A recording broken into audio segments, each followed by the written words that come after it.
I reckon I'd have walked right past that courthouse, but then I saw a mark on her wrist that I'd last seen 12 years ago, on the hand that pulled me from death. High noon. Dust hung thick over the auction yard. The gavel cracked against wood, and the auctioneer's voice carried across the square. Apache squatter, unpaid land taxes, starting bid $5. She stood on the platform, rope burns red around her wrists. Her dress was torn at the shoulder, and sage smoke clung to the fabric, sharp, bitter. The crowd pressed closer. "Ain't worth spit," someone muttered. "Cursed trespasser." She raised her bound hands to shield the sun, and that's when I saw it. 4-point star, black ink, directional markings running clean along her wristbone. A surveyor's compass, government issue. My chest went tight. "Stop!" The word tore out of me. "I'll buy her." Every head turned. The crowd fell silent. The auctioneer blinked at me. His gavel hung midair. "You bidding, mister?" "I am." I climbed the steps. My boots echoed hollow on the wood. The woman didn't move, but her dark eyes tracked me, sharp, measuring. I reached into my vest and pulled out 12 silver dollars, dropped them into the auctioneer's palm one by one. The coins clinked together, bright and cold. "Sold," he said, like he was disappointed. I pulled my knife and cut the rope at her wrists. The hemp fibers split with a soft hiss. She rubbed her skin where the burns showed red and raw. "You're free to go," I said quietly. "Am I?" Her voice was low, steady, not what I expected. Behind me, boots scraped on stone. A man stepped forward from the crowd, tall, gray suit, gold watch chain gleaming. Vincent Hargrove, land speculator, the kind of man who smiled when he foreclosed. "That woman's a known trespasser," he said. His voice carried easy like he'd said it before. "On land I surveyed legal and proper. Federal marshals already filed charges." The woman's jaw tightened, but she didn't look at him. "That's so." I met Hargrove's eyes. "That's so." He tilted his head. "You just bought yourself a heap of trouble, Thorne." I offered her my arm. After a moment, she took it. We walked down the steps together. The whispers started before we reached the street. "Indian lover. Gone soft in the head. Somebody ought to tell him what she is." I kept walking. The woman beside me moved with her chin high, but I felt her hand tighten on my sleeve. The town square stretched long in the heat. Dust swirled in little eddies where the wind touched down. Outside the general store, the banker's wife clutched her shawl and turned her back. The shopkeeper watched us through his window, then pulled the shade. At the post by the livery, a man in a black coat was nailing something to the wood. The hammer blows rang out sharp, 3 strikes, then silence. He stepped bow-beak, and I saw what it was. A foreclosure notice. My name printed clear across the top. The woman stopped. She tilted her head, reading the text upside down from where we stood. "Broken Mesa Ranch," she said. Perfect English, not a trace of accent. "Mortgage due October 15th. $800. I stared at her. She met my eyes. 30 days. Her voice was quiet, but something in it cut. "You're drowning, too."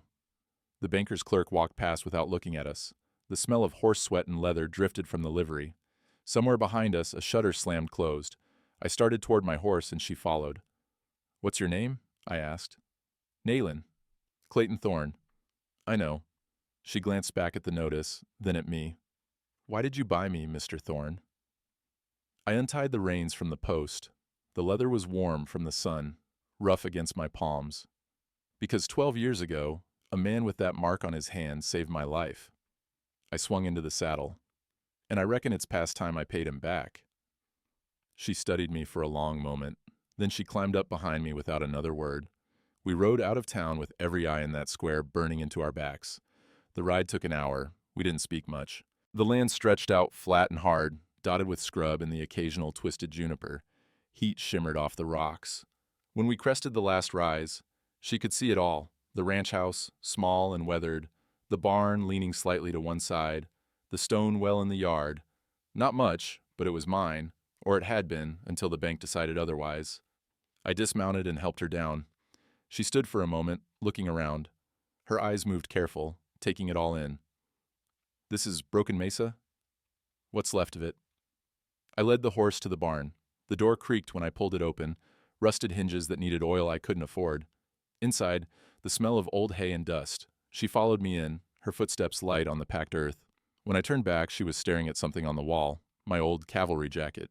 Hanging from a nail, faded blue wool with tarnished brass buttons, and a bullet hole, right through the chest. Her hand reached out, stopped just short of touching it. "Where did you get this?" "Wore it," I said, "long time ago." She looked at me then, something shifting in her expression. But she didn't say more, just turned and walked back outside. I found her by the well. She was running her hand along the stone rim, then looking out toward the eastern boundary. Her brow was furrowed. Something wrong? This well? She glanced at me. How long has it been here? My father dug it. 30 years, maybe more. She nodded slowly, but her frown deepened. Then she knelt and opened the small bag she'd been carrying, the one they'd let her keep at the auction. Inside, coiled tight, was a surveyor's chain, heavy links of metal, marked with measurement notches. You know how to use that? I asked. My father taught me. She stood, letting the chain uncoil partway. The links clinked together, a sound like small bells. He was a surveyor, among other things. For the Apache? For the United States government. She met my eyes. Translator, boundary witness, treaty negotiations. The pieces were starting to fit together in a way I didn't like. She touched her wrist, right where the compass mark showed dark against her skin. This mark? Where did you see it before? I swallowed. My mouth had gone dry. On the hand of the man who pulled me out of the desert in 1861, Apache campaign. I'd been shot, left for dead. He found me, gave me water, pulled the bullet out with his own knife. I paused. He gave me a compass, said true north never lies.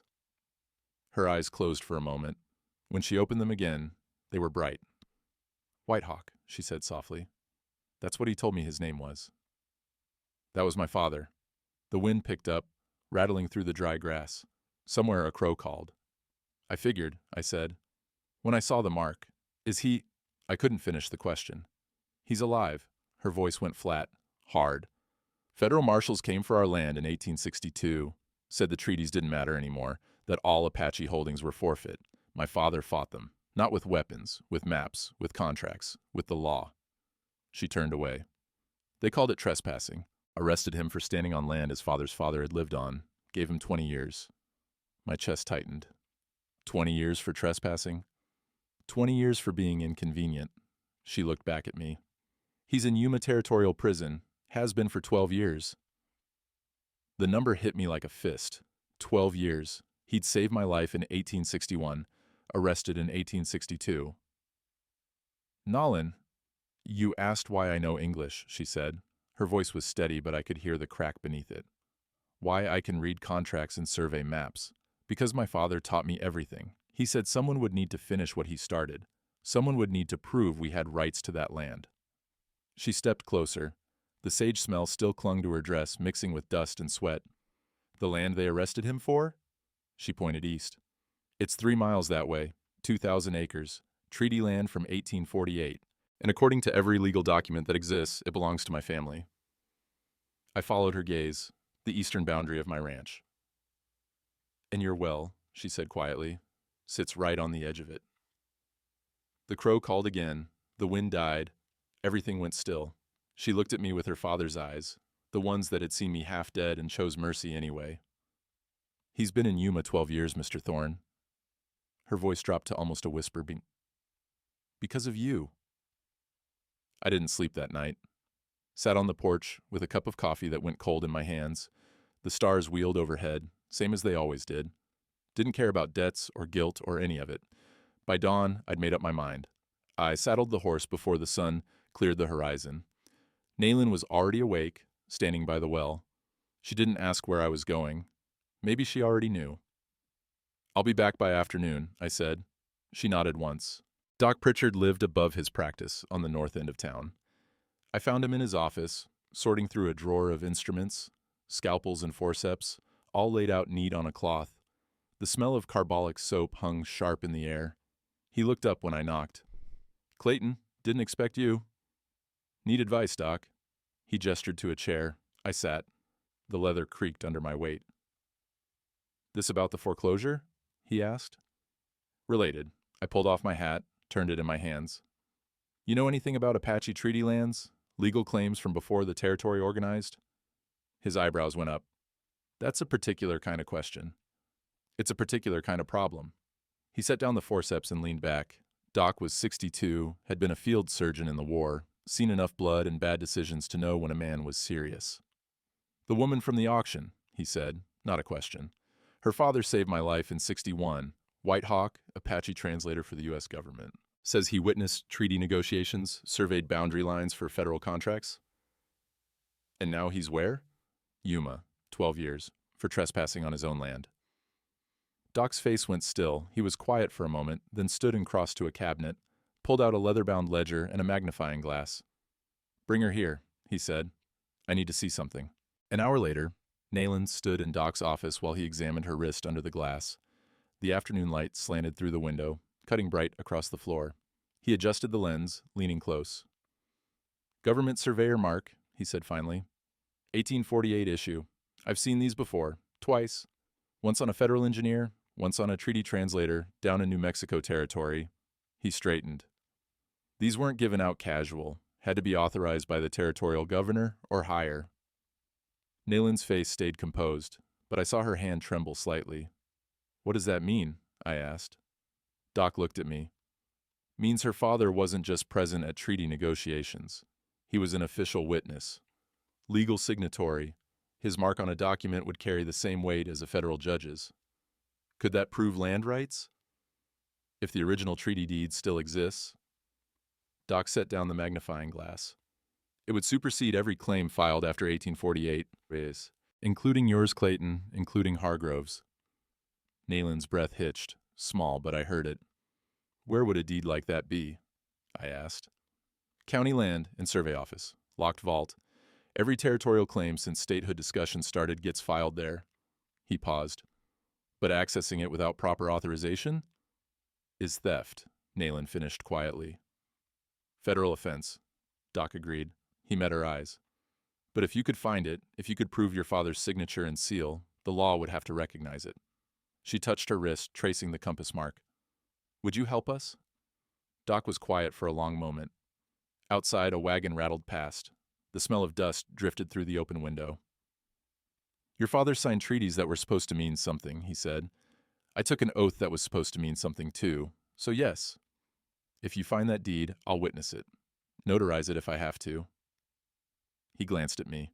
"But you understand what you're risking?" "I understand." "Do you?" His voice went hard.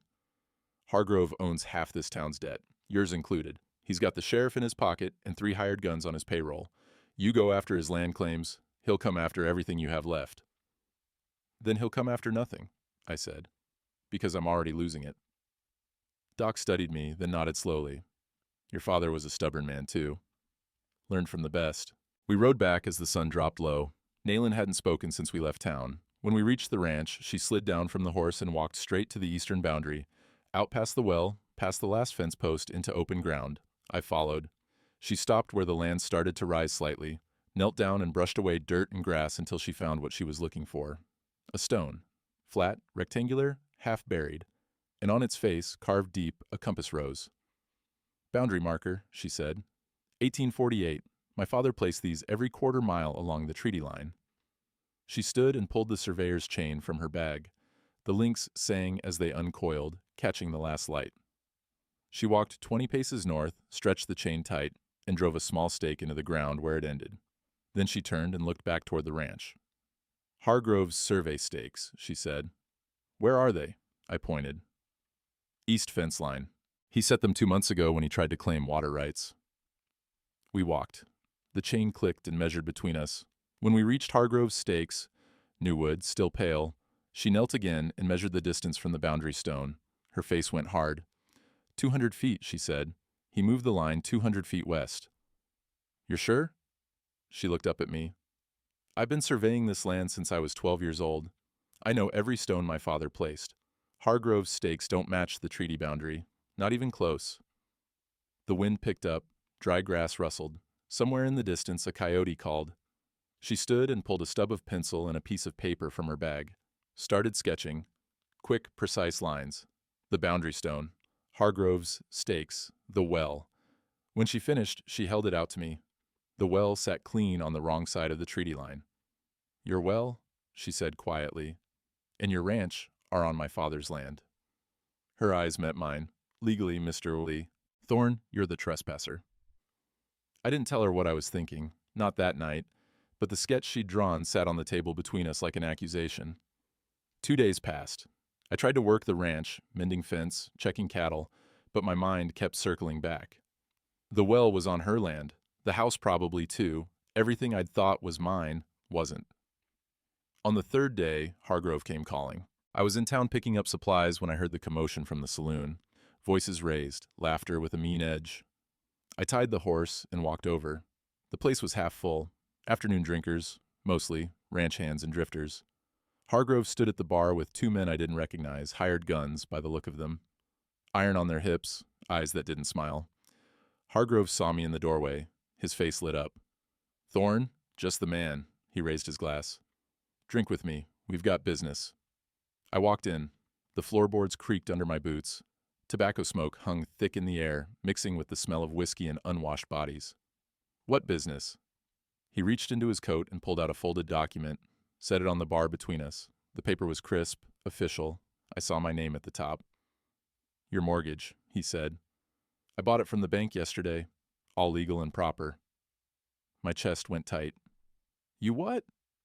$800, principal and interest." He smiled. "Now, I'm a reasonable man, but I think 15 days is more than fair for repayment. Deadline's September 30th now." The bank gave me until October 15th. "The bank don't own your debt anymore. I do."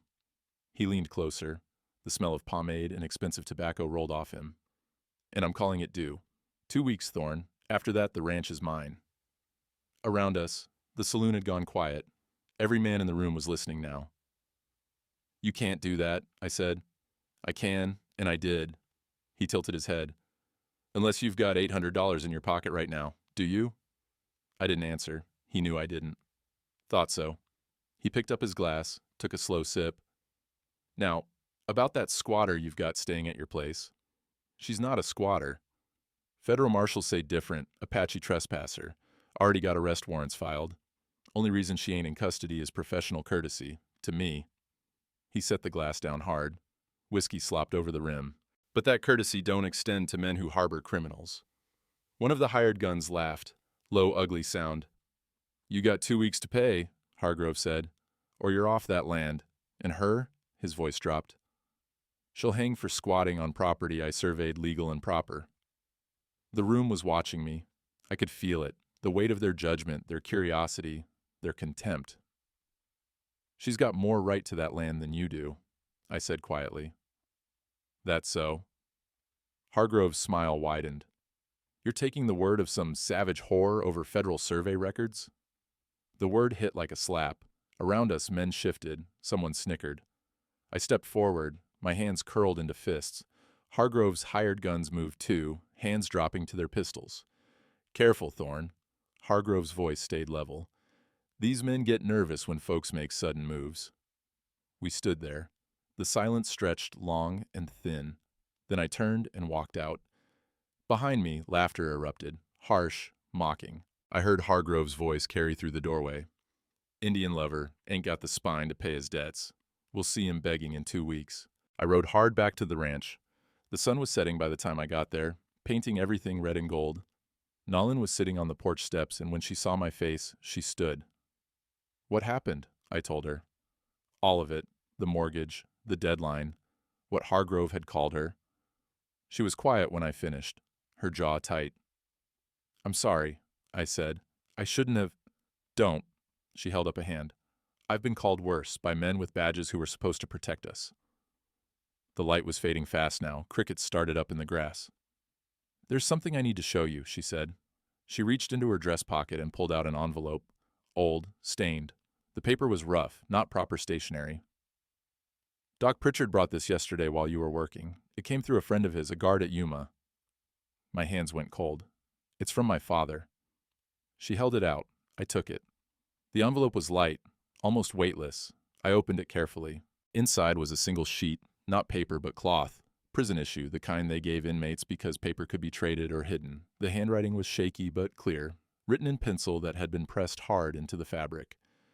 I read, "To my daughter, the white soldier I saved in the desert, the one they call Thorne, came to our village after the battle.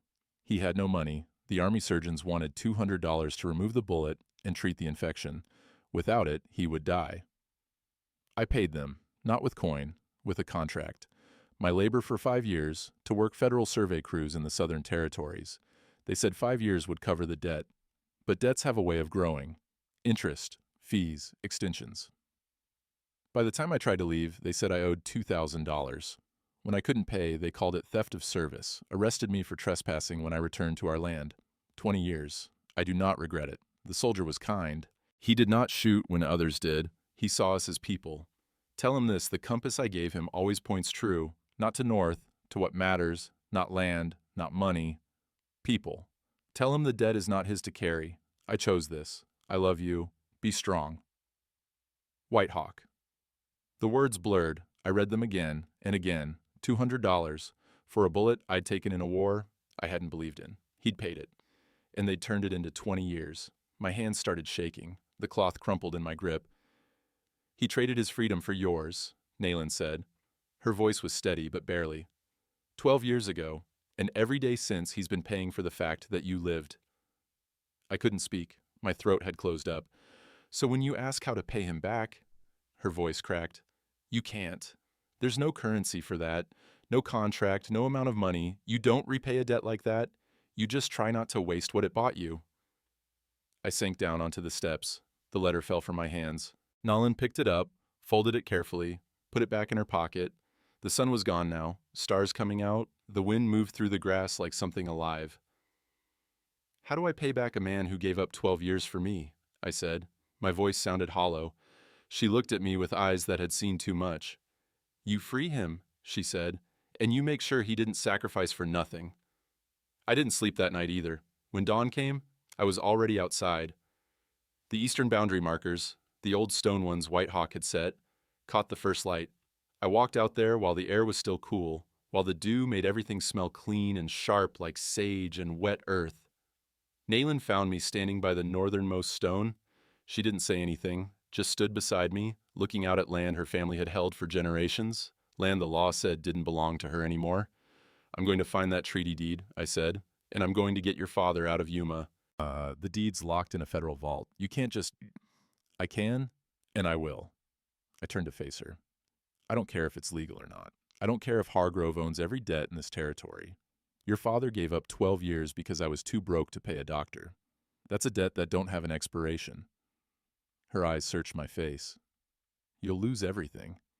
I'm already losing everything. Might as well lose it doing something that matters. The sun cleared the horizon, gold spilling across the valley. Somewhere, a meadowlark sang. The land office? She said slowly. The vault's in the back room, iron door, combination lock. You been inside? Once. When I first came looking for the deed, they wouldn't let me see the records, said I had no legal standing. Her jaw tightened. Said Indians couldn't file claims anyway. I looked at the boundary stone under my hand, solid, real, marked with White Hawk's careful compass rose. We'll need help, I said, X willing, but we need more than that. The blacksmith, Murphy. She glanced at me. Irish. Came over during the famine. He knows what it's like when the law decides your land isn't yours anymore. Murphy's a good man. Then we ask him. She touched the compass mark on her wrist. But Clayton, if we do this, if we break into that office, there's no going back. Hargrove will use it against you. The town will turn completely. You could end up in prison next to my father. The meadowlarks sang again. The wind shifted, carrying the smell of dust and creosote. Then I guess your father and I will have something to talk about, I said. For the first time since I'd bought her at that auction, she smiled, small, sad, but real. He'd like you, she said quietly. Later that morning, I went to the barn to check on tack that needed mending. The leather was dry, cracking in places. I was working oil into a bridle when Nayland appeared in the doorway. She walked straight to the wall, to the cavalry jacket. Tell me, she said. Tell me what happened. I set down the bridle. My hands were slick with oil, smelling of neat's foot and old leather. Apache campaign, 1861, I was 28, enlisted because I was broke and stupid. I crossed to stand beside her. We were supposed to be relocating villages, peaceful, that's what they told us. But the captain, he had other ideas. She touched the bullet hole. Her finger traced the ragged edges where the lead had torn through. We rode into a village at dawn, women, children, Old men, no warriors, they'd gone north to hunt. My voice went flat. Captain gave the order to fire. I wouldn't. Told him they weren't armed. He put a gun to my head. Said I'd burn with them if I didn't follow orders. The barn was quiet except for the sound of our breathing. I fired into the dirt, I said. Kept firing until my rifle was empty. Then I ran, deserted. The captain shot me in the back as I went. My father found you. 3 days later, I'd crawled into a ravine to die. He was tracking something, deer maybe, and heard me groaning. I looked at the jacket. He could have left me. Should have, after what we'd done. But he didn't. Pulled me out, carried me to his village, fed me, kept me hidden when the army came looking. She was crying now, silent tears running down her face. The army surgeons came a week later. Father didn't have money, so he made a deal, signed a contract right there, his labor for my life. I reached out and touched the bullet hole myself. This hole, this is where everything started, where one man decided mercy mattered more than revenge. Nolan turned to me. You wear it? Every day for 10 years. Then I hung it here, reminder of what I owed, what I ran from. I met her eyes. Your father showed me something that day, showed me that a man ain't defined by what's done to him. He's defined by what he chooses to do after. She wiped her face with her sleeve. He used to tell me the same thing. After they arrested him, after they took our land, he'd say... Her voice broke. They can take everything but the choice. Remember that, Little Hawk? The choice is always yours. Little Hawk, I said. That what he called you? Because I saw everything, noticed everything, like hawks do. She looked back at the jacket. You keep this. When we find that deed, when we get him out, you give this to him. Let him see you kept it. Let him know you didn't waste what he bought. I took the jacket down from the nail. The wool was moth-eaten in places, faded from blue to something closer to gray. But the bullet hole was still there, still real. I'll give it to him, I said. Personally. She nodded. Outside, a horse whinnied. Hoofbeats on hard ground. We both went still. I walked to the door, looked out. 3 riders coming up the road, moving fast, dust rising behind them. Hargrove's hired guns. The riders reined up in the yard. Their horses blew hard, flanks dark with sweat. The men stayed mounted, hands resting easy on their gun belts. The one in front was older, scar running from his eye to his jaw. Hargrove sent us with a message. I stepped out of the barn, kept my hands visible. I'm listening. 2 weeks. That's all you got. Don't make trouble, and the lady can leave peaceful when you're gone. His eyes flicked to Nayland, standing in the barn doorway. Make trouble, and we'll be back with the marshal. Federal warrant for trespassing. She'll hang before you lose the ranch. We're not making trouble, I said. See that you don't. He spat into the dust. Hargrove's a patient man, but he don't like being crossed, especially by folks who don't know their place. The 3 of them turned their horses and rode back down the road. Didn't hurry, wanted us to watch them go. When they were out of sight, Nayland let out a breath. We need to move fast, she said. We need Murphy. The forge sat at the edge of town, a low building of stone and timber, heat shimmering from the chimney even in the morning air. The ring of hammer on anvil carried clear, steady as a heartbeat. Murphy O'Reilly stood at the forge, bare-armed, leather apron black with soot. He was working a piece of iron, heating it orange-hot, then hammering it flat. Sparks jumped with each strike. The air smelled of coal smoke and hot metal, thick enough to taste. He looked up when we entered. His face was ruddy from the heat, sweat running down his temples. Thorn. Miss.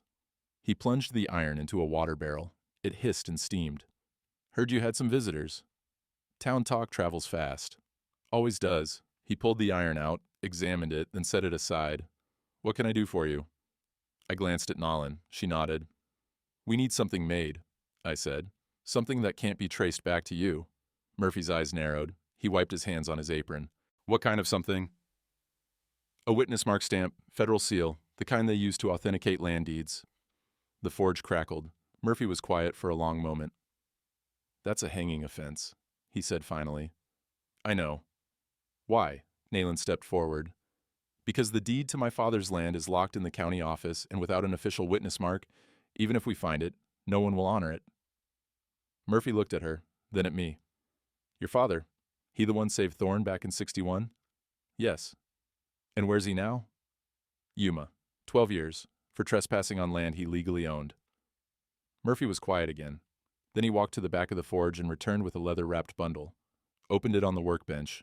Inside were tools, fine chisels, engraving irons, small hammers. My da was a smith in County Cork, he said. We had land. 3 generations worked it. Then the English said we didn't pay the right tax, in the right way, to the right man. Took it all. Burned our house. He picked up one of the chisels. I know what it's like when the law decides you don't matter. He looked at Nolan. Your father, he was a translator? For treaty negotiations, witness to federal contracts. Then he'd have been authorized to use a seal like this. Murphy tapped the chisel against his palm. Which means making one ain't forgery. It's restoration of proper documentation. A smile flickered across my face. That's one way to look at it. Only way that makes sense. He turned to the forge. I'll need 3 days, maybe 4. Can't rush work like this or it'll show. We've got 2 weeks before the foreclosure. Then we've got time. He looked at me hard. But understand, I do this. I'm in it all the way. If you get caught, I get caught. My family too. I understand. He nodded once.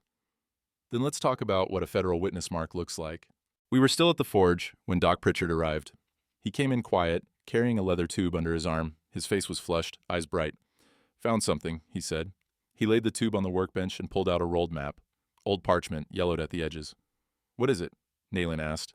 Territorial Survey, 1848, original federal mapping. He unrolled it carefully. The paper crackled. Took me 2 days to find it in the Territorial Archives. They'd misfiled it under New Mexico records. We gathered around. The map showed the valley, rivers, mountains, boundaries marked in careful ink, and running through it a line of small circles. Boundary markers, Doc said. He pointed. Survey stones, placed by federal contractors during treaty negotiations. Nolan leaned close. Her finger traced the line of circles. These match where my father put the stones. Exactly.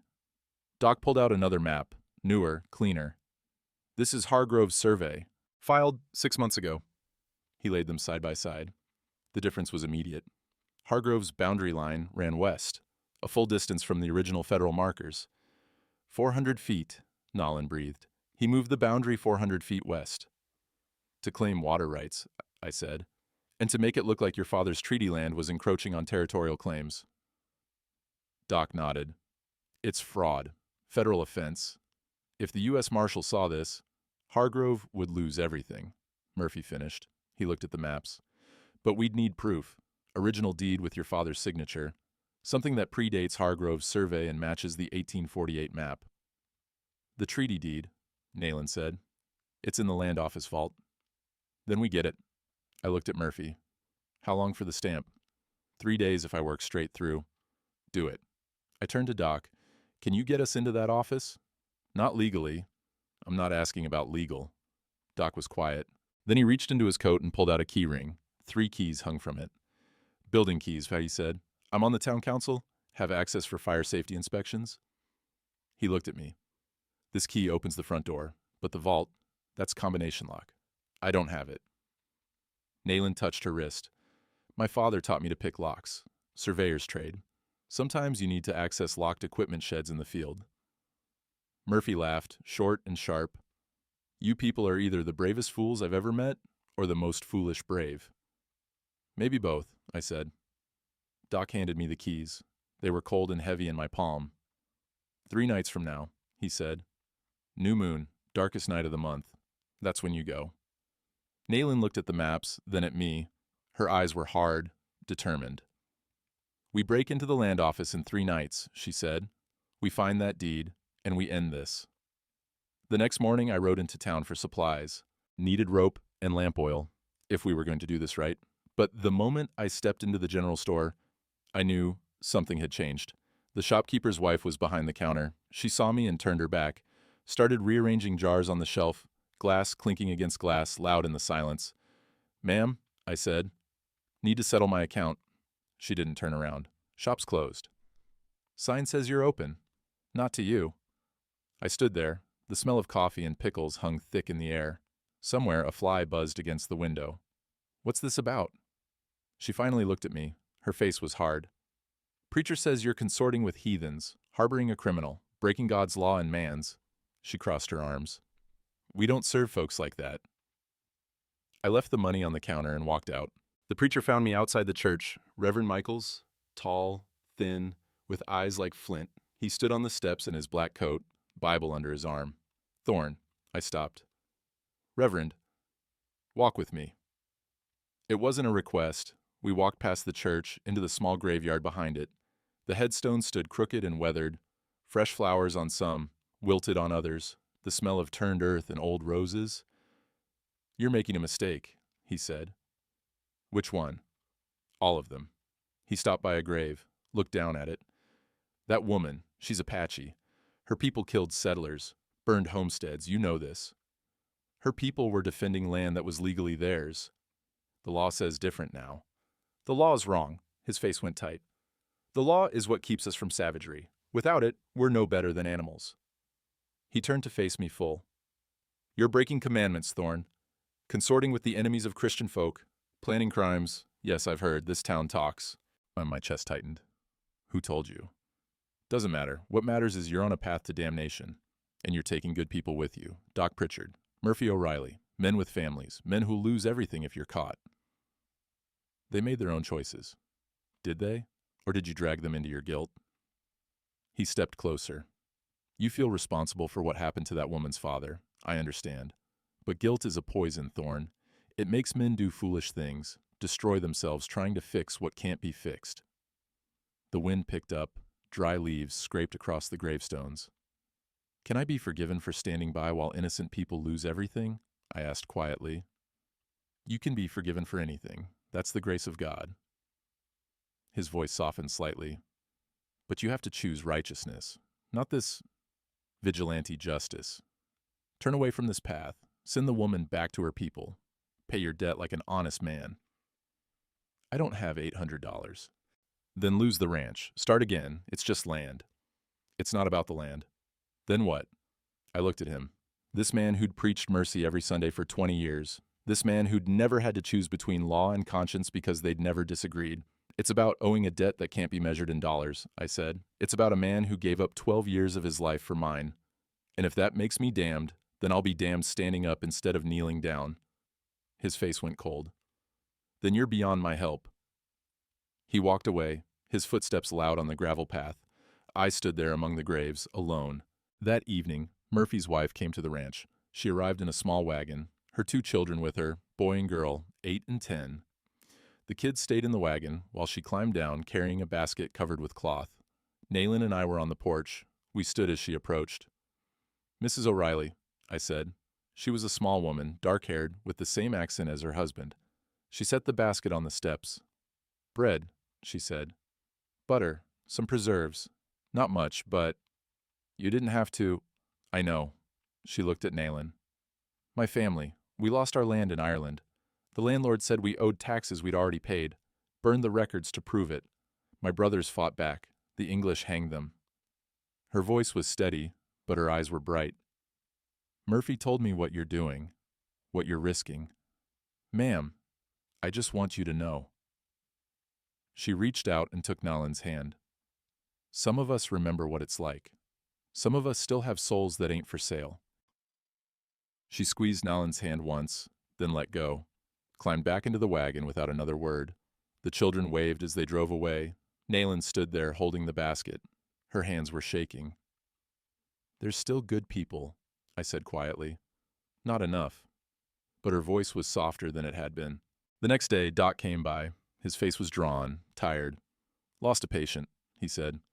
Old man Peterson, been treating him for 2 years. His daughter came by this morning, said they're going to the doctor in Silver Creek, said her father won't be treated by a man who associates with criminals and savages. He sat on the porch steps. The wood creaked under his weight. I'm sorry, I said. Don't be. I made my choice. He looked out at the land. But it's costing more than I thought. Not just Peterson. 3 other families. The bank's talking about pulling my building loan. He rubbed his face. My wife's scared, asking if we should leave, start somewhere else. You can still back out. No, I can't. He looked at me. I took an oath. First, do no harm. White Hawk harmed no one. The system harmed him. If I stand by and let that continue, I'm breaking my oath anyway. He stood. Murphy says the stamp will be ready tonight. You still planning to go tomorrow? New moon, like you said. He nodded. Then I'll be ready to notarize whatever you bring back. If you bring anything back. We will. God, I hope you're right. Midnight. The forge. Murphy had the doors closed, windows shuttered. The only light came from the fire itself, orange and red, pulsing like a heartbeat. The heat was fierce, even from the doorway. He stood at the anvil, working a small piece of iron. His hammer rang against the metal, precise, controlled strikes. Sparks jumped and died in the air. Nayland and I watched as he heated the iron again, then pressed it into a clay mold, held it. The smell of hot metal and burned clay filled the space. When he pulled it out, we could see it, the eagle. Wings spread, federal seal. One more heating, he said. His voice was rough from smoke. To harden it. He plunged it into the coals. The fire roared, bellows whooshing as he pumped air into the flames. While it heated, he pulled out a small pot of wax, set it near the fire to melt. The wax turned liquid, dark red in the flickering light. This is treaty seal wax, he said. Doc got it from the Territorial Archives, same compound they used in 1848. He looked at us. When we stamp this on a document, it'll be chemically identical to the original seals. No way to tell the difference. How'd Doc get it? I asked. Don't ask questions you don't want answered. He pulled the stamp from the fire. The eagle glowed white-hot. He quenched it in oil. The liquid hissed and smoked, then in water. Steam billowed up. He dried it, examined it under a magnifying glass, nodded once. It's done. Nayland stepped forward. Can we test it? Murphy poured a small pool of wax onto a metal plate, let it cool slightly, then he pressed the stamp down. When he lifted it, the eagle was perfect. Every detail sharp, talons, feathers, the banner in its beak. Jesus, Mary, and Joseph, he whispered. It actually worked. I reached out and touched the wax, still warm. The seal felt real under my fingers, raised edges, smooth center. Tomorrow night, I said. Murphy wrapped the stamp in cloth. Started to hand it to me, then stopped. Outside, a horse snorted. Hoofbeats on packed earth, moving slow. We all went still. I moved to the window, cracked the shutter just enough to see. 2 riders, Hargrove's men, sitting their horses in the street, watching the forge. One of them pointed, said something I couldn't hear, the other laughed. They stayed there for a long moment. Then they turned and rode off into the darkness. Murphy let out a breath. They know. Or they suspect, Nayland said. I turned from the window. Either way, we're out of time. We move tonight or never. We rode into town an hour before midnight. Left the horses tied behind the church where shadows were deepest. The moon was down, just starlight and the faint glow from a few windows still lit. The land office sat on the corner of Main Street. 2 stories, brick, with barred windows on the ground floor. Doc's key felt cold in my pocket. We waited, watched. The last lights in town went out one by one. When the saloon finally closed and the drunks stumbled home, we moved. Nayland went first, light on her feet, barely a sound. I followed with Murphy. Doc stayed at the church's lookout. If anyone came, he'd ring the bell twice, signal to run. The key turned smooth in the lock. The door opened on oiled hinges. Someone had maintained it well. We slipped inside. The front office smelled of paper and dust and old ink. Moonlight through the windows cast everything in silver and shadow. Desks, filing cabinets, a large map on the wall showing territorial claims. The vault was in the back, iron door, thick as my forearm, combination lock with 4 dials. Nayland knelt in front of it, pulled a thin piece of wire from her pocket, straightened surveying nail, filed to a point. She pressed her ear against the metal and started turning the first dial. Click, click, nothing, click. Murphy and I stood guard. He watched the front window, I watched the back door. Every sound outside made my pulse jump. Wind rattling shutters, a dog barking 3 streets over, the creak of the building settling. Nayland worked, patient, focused. Her fingers moved steady on the dials. 10 minutes passed, 15, then a soft snick. The first dial locked. She moved to the second, more clicking, the sound of metal on metal, barely audible. Sweat ran down her temple despite the cool air. The second dial locked. Third. My shirt was soaked through. Murphy's breathing had gone shallow. 4th dial. Click. The vault door swung open. Inside, shelves lined with leather-bound ledgers, document boxes stacked floor to ceiling. The smell of old paper rolled out, thick, musty. Nayland stepped inside, started searching. Her hands moved quick along the spines, reading labels by the light of the small lantern Murphy held. 1847, 1849, she pulled a ledger. Where's 48? We searched, minutes ticking past. every second feeling like an hour. Then she found it. Thin ledger, tucked behind two others. She pulled it out and opened it. Pages of handwritten entries, land claims, survey notes, and there, a folded document, sealed with red wax, the Federal Eagle pressed into it. Her hands shook as she unfolded it. Treaty deed, Apache Territorial Holdings, dated March 1848, and at the bottom, two signatures. One was the territorial governor's, the other was White Hawk's, clear and strong, with his compass mark pressed into the wax beside it. "This is it," she breathed. I was about to answer when I heard it. Horses, multiple, moving fast. Murphy crossed to the window, looked out. His face went white. "Hargrove," he said. "And the sheriff. 6 men, maybe more." "Out the back," I started. "No good," Murphy pointed. 2 men already covering it. We were trapped. Nellen clutched the deed to her chest. "We have to—" The front door crashed open. Hargrove stepped in, pistol drawn. Behind him, 3 hired guns, the sheriff, 2 deputies. "Well," Hargrove said. His voice was smooth, pleased. "Caught you red-handed. Burglary, breaking and entering, federal property theft." He smiled. "That's 10 years minimum, each." The sheriff stepped forward. "Clayton Thorne, you're under arrest." I raised my hands, slow. Murphy did the same. But Nayland didn't. She held the deed out where everyone could see it.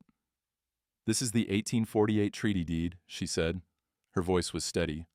"Signed by my father as federal witness proving Apache land rights to 2,000 acres in this valley." "That's stolen property," Hargrove said. "It's proof you're a liar." His face darkened. "Put the gun on her." One of the hired guns raised his pistol, aimed at Nayland's chest. "Drop the paper," he said. She didn't move. "Shoot me, and you'll have to explain to a federal judge why you killed a woman holding legal documentation of government fraud." "She's bluffing," Hargrove said. "Am I?" Nayland looked at the sheriff. "How much do you know about his survey work, Sheriff? About how he's been moving boundary markers? Federal offense, 20 years. The sheriff's eyes flicked to Hargrove. "What's she talking about?" "Nothing. Apache lies." Hargrove's voice had an edge now. "She's trying to confuse you. Do your job, and arrest them." "Wait." This was Doc's voice. He stood in the doorway, breathing hard. Must have run from the church. "Before you arrest anyone, you need to see something." He held up the 2 maps we'd found. The 1848 survey, Hargrove's current claims. "Federal survey," he said. He unrolled them on a desk. "Original boundary markers. And this," he pointed. "Hargrove's survey, 400 feet discrepancy. He moved the line to steal water rights and treaty land." The sheriff leaned in, studied the maps. His face changed. "Hargrove? Those maps are old, outdated. My survey is current." "Your survey contradicts federal records," Shaik said. "That's fraud. And if you've been filing false claims based on it, that's a federal crime." Hargrove's pistol swung toward Doc. "Shut your mouth." "Easy." The sheriff's hand dropped to his own gun. "Everybody calm down." For a moment, nobody moved. 7 guns drawn in that small office. The air thick with tension and the smell of fierce sweat and lamp oil. Then we heard it. More horses, coming from the north end of town. A lot of them. Everyone turned toward the sound. Through the window, I could see them coming. Riders, 10, 20, more. And at the front, my breath caught. A man in buckskins, gray hair long and loose, riding straight back despite his age. White Hawk. The riders stopped in the street. White Hawk dismounted slow. He moved like a man who'd spent too long in small spaces. Stiff, careful. But his eyes were clear and hard. The U.S. Marshal rode beside him, federal badge gleaming on his chest. They walked into the land office together. White Hawk's eyes found Nayland first. She made a sound, half sob, half laugh. Tried to move toward him, but the hired gun's pistol kept her in place. Then White Hawk's gaze shifted to me. For a long moment, we just looked at each other. "Kind eyes," he said quietly. "You've gotten old." "So have you." The marshal stepped forward. "What's going on here?" Everyone started talking at once. The sheriff, Hargrove, Doc, Nayland. The marshal held up his hand. "One at a time." Nayland spoke first, clear, strong. "This is the 1848 treaty deed, signed by my father, White Hawk, as federal translator and witness. It grants 2,000 acres of land to Apache Holdings, land that Vincent Hargrove has been claiming through fraudulent surveys." She laid the deed on the desk. The wax seal caught the lamplight. My father was imprisoned 12 years ago for trespassing on this same land that was legally his, land that Hargrove wanted. The marshal examined the deed. This seal is authentic. Of course it is, Hargrove said. But she broke into federal property to steal it. That makes it inadmissible. Actually, Doc interrupted. He pulled out Murphy's stamp. We authenticated it with this. He pressed the stamp into fresh wax. The eagle appeared, perfect match to the original. The marshal's eyes widened. Where did you get a federal witness seal? Made it, Murphy said. 3 days ago. That's forgery. No. Nayland stepped forward. She held up her wrist, the compass tattoo clear in the light. This mark proves I'm Whitehawk's daughter. Federal translator's family. Authorized to witness and seal documents related to treaty negotiations. We didn't forge anything. We restored proper authentication to a document that should have been honored all along. The marshal looked at Whitehawk. Is this true? It is. Whitehawk's voice was rough from disuse but strong. I signed that deed, witnessed the treaty. That land is ours, has been for 70 years before the territory even existed. He moved to stand beside Nolin, put his hand on her shoulder. And this man, he looked at me. Clayton Thorne, he owes me nothing. I chose to save his life. He spent 12 years trying to repay a debt that was never his to carry. Nayland pulled the bullet hole jacket from her bag, held it up. My father pulled a bullet from this coat, she said, saved a deserter who wouldn't shoot innocent people, then paid $200 for surgery that became $2,000 in debt that became 20 years in prison. Her voice cracked. And now this man, this good man, is losing everything trying to make it right. She turned to me. Your well sits on my land, Clayton Thorne. Your ranch, too. By law, I could evict you today. The room was silent, everyone watching. She pulled out a piece of paper, a contract, handwritten. But I won't. She set it on the desk. 99-year lease, $1 annual fee, water rights shared, partnership. She looked at Hargrove. Because some people use the law as a weapon, and some people use it as a bridge. The marshal turned to Hargrove. Vincent Hargrove, I'm placing you under arrest for fraudulent surveying, false land claims, and Apache and conspiracy to defraud the federal government. Hargrove's face went purple. You can't. This is. Take him. The deputies moved forward. One of Hargrove's hired guns reached for his pistol. Don't, the marshal said quietly, unless you want to join him. The gun stayed holstered. They led Hargrove out, his protests fading as they took him down the street. When the office cleared, it was just us. Me, Nolin, Whitehawk, Doc, Murphy, the marshal. Whitehawk looked at the deed, at the maps, at his daughter. You found it, he said. His voice broke. After all these years. We found it. Nolin took his hand. And we're taking you home. The next morning, the marshal made it official. Whitehawk's pardon came through from the territorial governor. 12 years erased with a signature and a federal seal.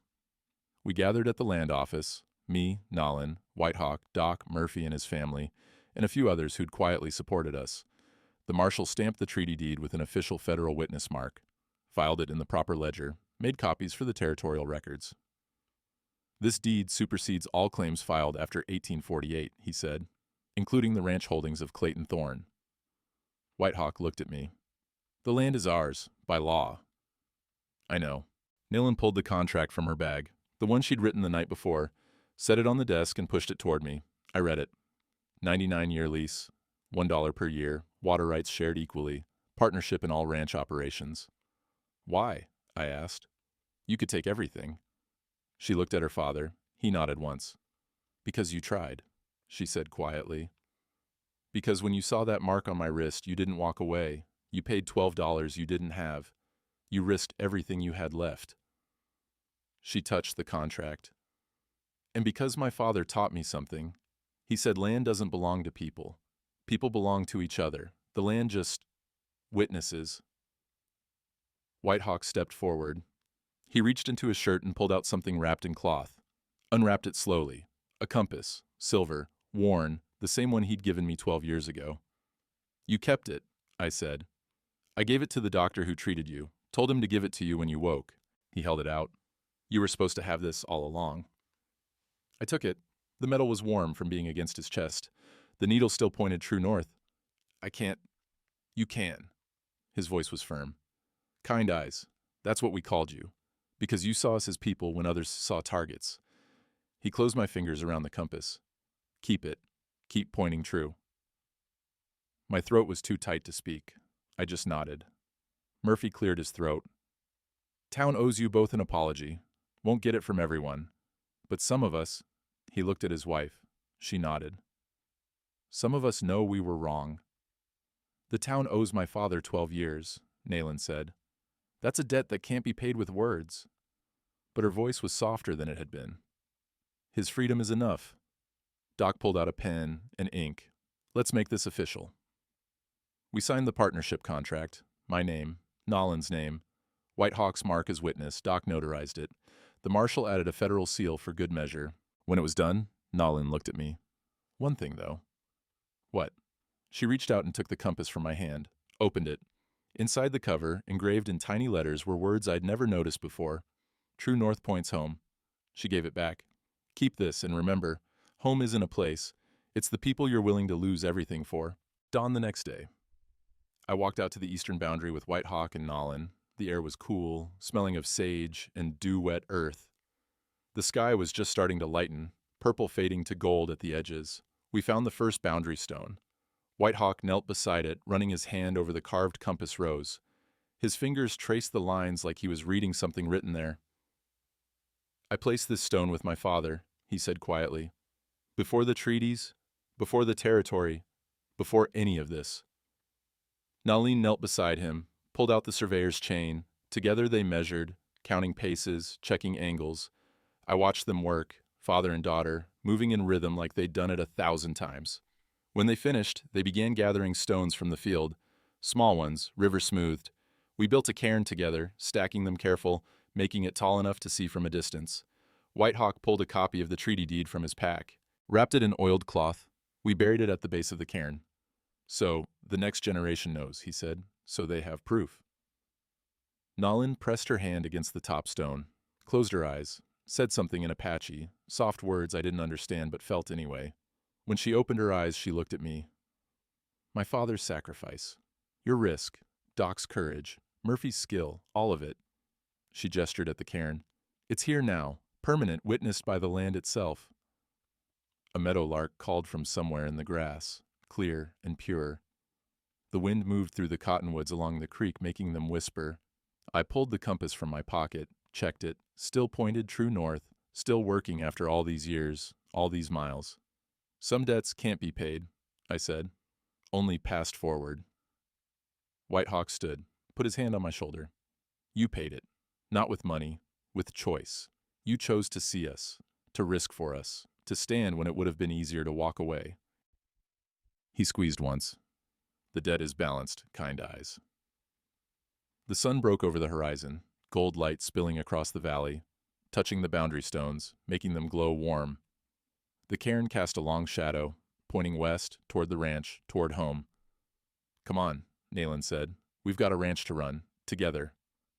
We walked back as the light grew. Behind us the cairn stood solid, the boundary stones marked clear, the land finally, belonging to the people who'd always belonged to it. And in my pocket, the compass pointed true. That was 17 years ago, boy. Sit back down. I'm not finished yet. Your grandmother, Nayland, and I ran that ranch together for 15 years. Her father stayed with us until he passed 3 winters back. Died in his sleep, peaceful, on land that was legally his. That's more than most men get. We built that second house on the eastern parcel, like I told you. White Hawk taught his grandchildren, your cousins, your sister, you, how to read the stars and the stones, how to survey a boundary line that'll hold true for generations. The town? Some folks never forgave us. Preacher Michaels left for California. Good riddance. But others, Murphy's family, Doc Pritchard's daughter, they became kin in ways that matter more than blood. Murphy's grandson married your Aunt Sarah last spring. You were there. You remember the forge he built for the ceremony? Same forge where we made that witness stamp. Hargrove got 10 years federal prison. His fraudulent claims were voided, all of them. 6 other families got their land back, Apache and white alike. Turns out, when you pull on one thread of corruption, the whole cloth unravels. Doc? He kept practicing until his hands got too shaky for surgery. Died 5 years ago. Your grandmother and I, we were with him at the end. He said he'd do it all again. Every bit of it. This compass, the one I'm giving you now, it's been in my pocket for 29 years. Your great-grandfather Whitehawk gave it to me when I was bleeding out in the desert.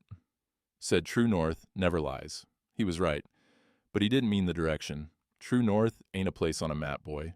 It's a choice. Every sunrise, you got to choose what matters. Is it the land, the money, the law on paper, or is it the people standing beside you when the law says they shouldn't be? I chose people. Cost me everything I thought I owned, but hell, it gave me everything that mattered. Your grandmother's inside making breakfast, smell that? Fry bread and coffee. Same thing her father used to make. Same recipe passed down 4 generations now. You asked me what makes a man rich. I'm telling you now, it ain't the acres he claims or the cattle he brands. It's the debts he honors when nobody's watching, the mercy he shows when power says he doesn't have to, the compass he follows when every voice around him points a different way. This ranch, 3,000 acres now, partnership between 3 families. It'll be yours someday, yours and your cousins. The deed's got all our names on it.